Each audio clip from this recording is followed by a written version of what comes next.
The company, whose founder is credited with transforming Gurgaon from a sleepy hamlet into one of India's economic and real estate epicenters, has lately weathered significant setbacks. Sentiment around DLF has hit a low, particularly after market regulator SEBI banned DLF from accessing the capital markets. Those who have invested in their projects now worry, will this ban impact the money inflow of the company and result in projects getting delayed? In particular, buyers of two DLF projects in NCR, projects which are now delayed for over 2 years from the possession timeline committed to them by DLF, share their concerns in this story. It's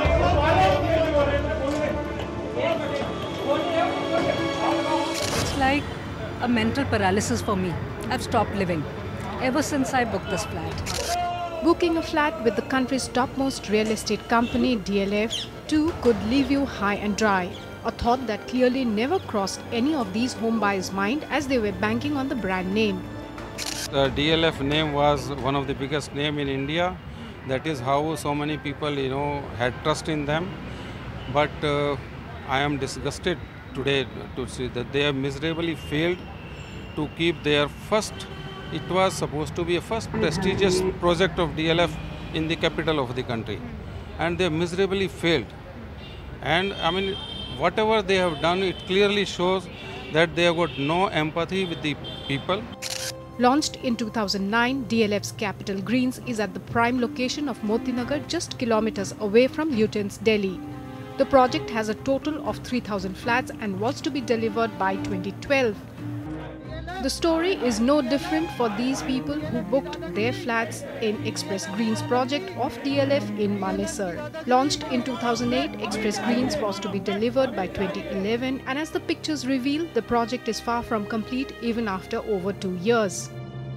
We have been paying our hard-earned money consistently, exactly as per the needs of DLF, whereas they have only sold us a dream and they have not delivered the goods at all. The stay order which had come, which was in fact a bad luck for us.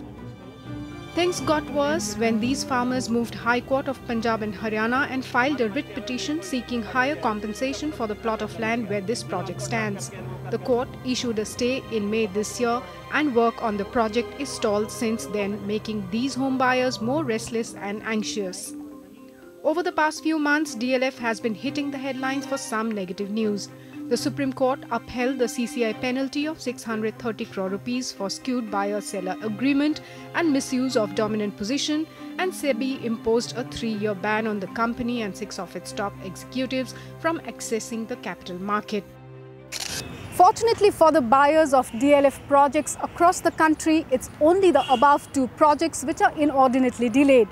For a company that has a track record of delivering 20 million square feet in the last fiscal and plans to deliver another 20 million square feet by the end of this fiscal, needs to prove that the current spate of difficult judgments against it will have no impact on its delivery timelines. And the beginning can be made by making it right for the 6,000 home buyers of Capital Greens and Express Greens. In New Delhi, Oinito Moja, NDTV. The past few weeks has seen us highlighting multiple case studies of buyers who have their money stuck because of their developer holding up on the execution. Across all those stories, our attempts to get the developer's side of the story was met with a simple quote. But DLF has come forward to present their reasoning and take us through what really went wrong with these two projects of DLF. In an interview we recorded earlier today with Mr. Rajiv Talwar, the Group Executive Director of DLF, we first asked him to share the company's reasons for the two projects not meeting their completion timelines. Here's what he said. The basic reason, of course, is that there was an economic slowdown all over the world. This affected economic activity. It affected the availability of labor. There was also a practice in India, I think, during the time of the 2004 to 2007 boom, that everyone, out of severe competition, was led to give a deadline of 3 years completion, whereas many times approvals were not forthcoming, and therefore they could lead to a time overrun besides the other factors which I've cited before. Then action by various agencies, there were new approvals required, whether it was environment. If you recall, in 2004-2005, environment requirements had changed for each project, each building, whereas they were not required to have any such clearance before. And usually all developers would, I'm sure, have followed a similar practice as we did. We are very happy to report that between 2013 January as well as till 2016 March, we would have delivered across these segments 60.3 million square feet of completed projects, most of which would be residential. Many of them would also be, of course, office spaces, commercial and retail. We have learned some lessons also because of the fact that projects were delayed. We offered in many places to double the delayed delivery penalty on ourselves. We made payments not time-bound but construction-linked. We also said that yes, we will give you interest if you have deposited any extra money with us. In some cases, like in Gurgaon, we also offered them modular kitchens, appliances, finished wardrobes, as well as toilets above the counter and under the counter, all complete, so that basically they did not have to spend much time to move in when the projects were completed. And one more lesson which I think we should convey to everyone, we also increased within our own agreements while signing for new projects like Sky Court, Ultima, Crest, the delivery period to be 5 years now. So it's no longer 3 years, it's 5 years now, which we feel would be a much more realistic appreciation of Indian ground reality. We also spoke to Mr. Rajiv Talwar about the recent orders from the Competition Commission of India and market regulator SEBI. Does the home buyer need to worry about these developments? Will there be any kind of impact because of these orders on DLF's projects? Here's what he said. I think through you and through your channel, I need to set everyone's mind at rest that not only does DLF have an outstanding record over the last 6 decades plus, that we have always delivered a project. There is enough money set aside.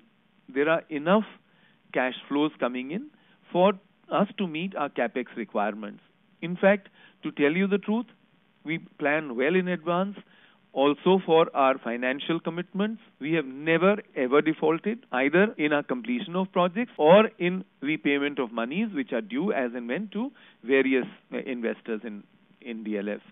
So I hope that they will get this message loud and clear, that nothing for them to worry. That was DLF's Group Executive Director Rajiv Talwar clearing the air around the recent regulatory fire the company has come under. Mr. Talwar says DLF has factored in these developments and is well prepared to deliver on its projects.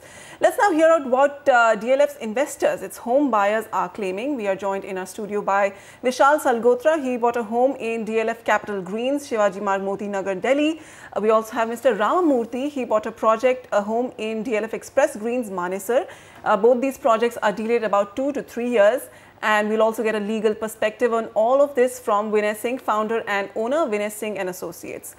Gentlemen, thank you so much for joining me today.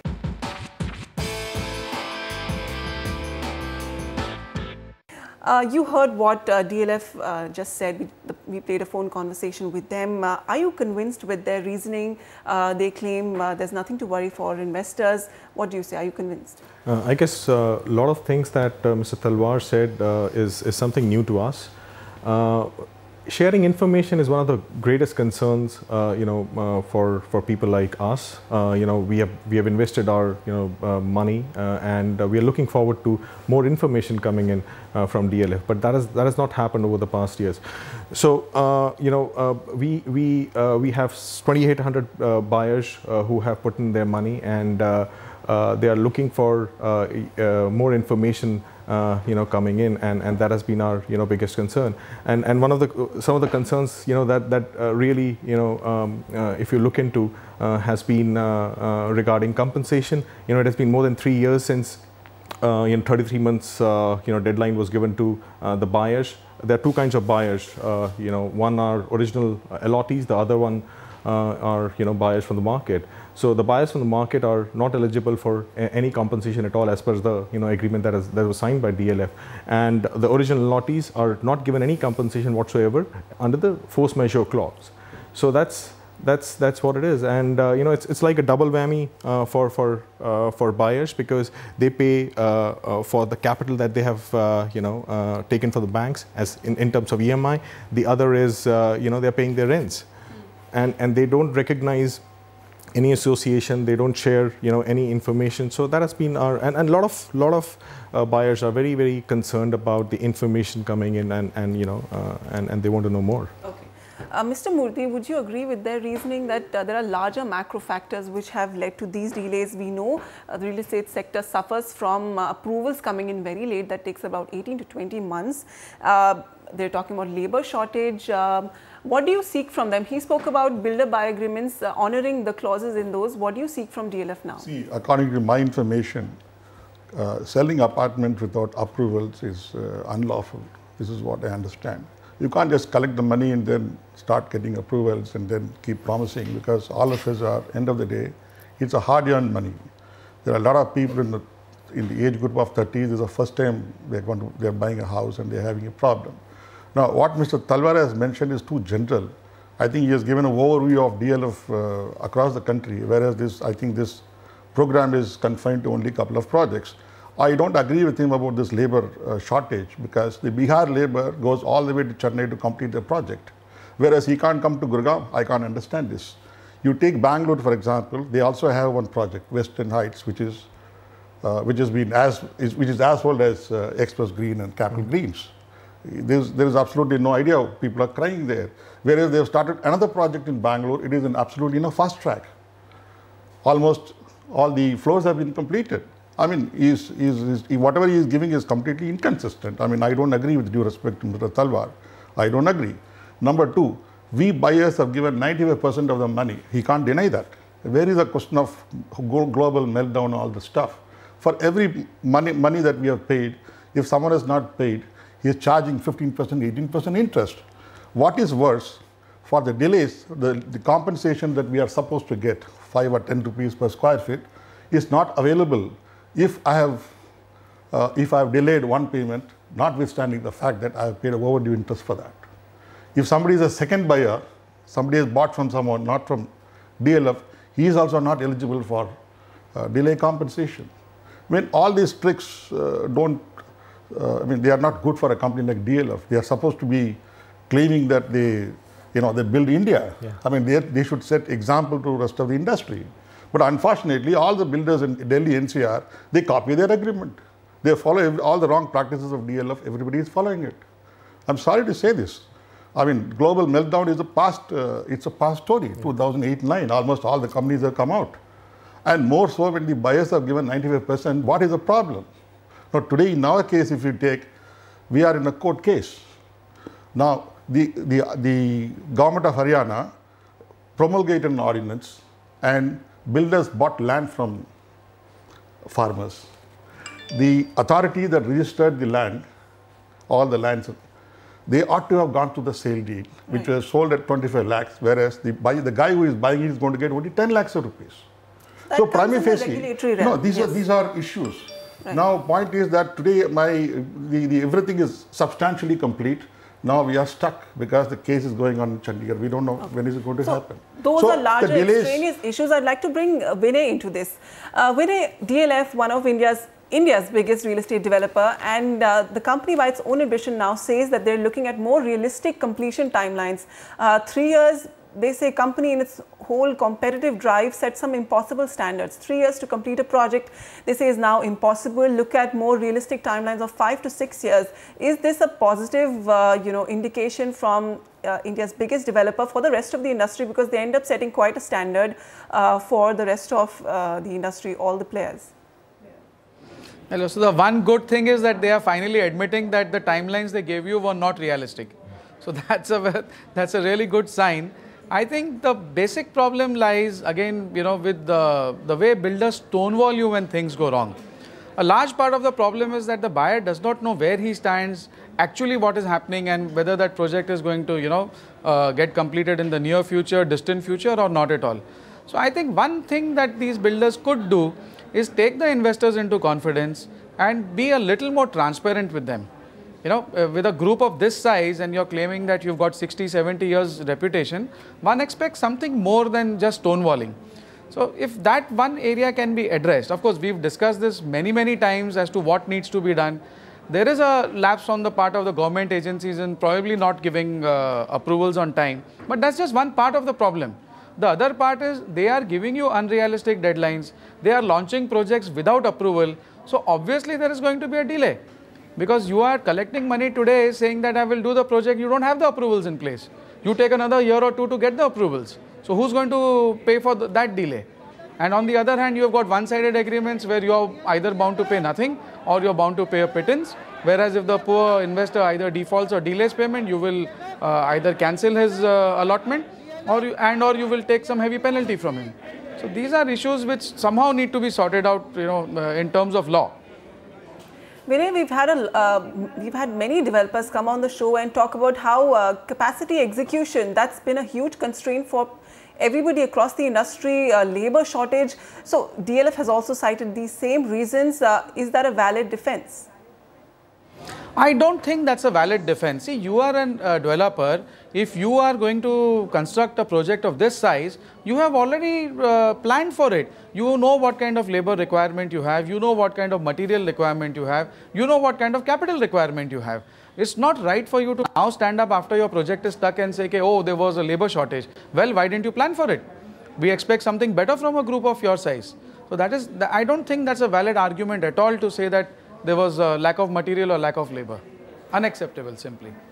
Vishal, you said that there's been a lack of communication with your developer. What do you think they could have done differently with regard to especially the builder by agreement that you feel is not being honored? Yeah. Let me give you an example. We came to know as a group that there was some labor problem at the site. So we tried, finding it out as to what it is. So, finding it out, is there an official line from them? But we got nothing. So, ultimately there was a dharna done by the association in April. And after that, we got a written reply, from DLF that there has been a labor problem because of which, a labor commission has not asked them to, further construct the flats. So, if DLF was more proactive with the information flow, if they would have actually given, we have also suggested a steering committee wherein, the buyers are also part of it. So we get the continuous information flow. A lot of anxious people would have, understood, where we stand, but nothing has come and, from DLF as an initiative. So as a result, the frustration within the group has been rising. So that has been a very, very, grave concern, with us, apart from all the other issues that we have discussed. Right. Vinay, looking at DLF's track record of delivering projects, there has been substantial deliveries there as well. These two projects facing few delays. What would you say DLF's approach should be now, or should buyers worry? In their statement to us, in their conversation with us, they did state that they have planned in advance, they have factored in these developments and they have planned their finances well. The SEBI order, the CCI order is not going to impact them. Should buyers take heart? Should their investors take heart, or would you still advise caution? Well, I would think that the buyers should keep their fingers crossed and proceed with caution both.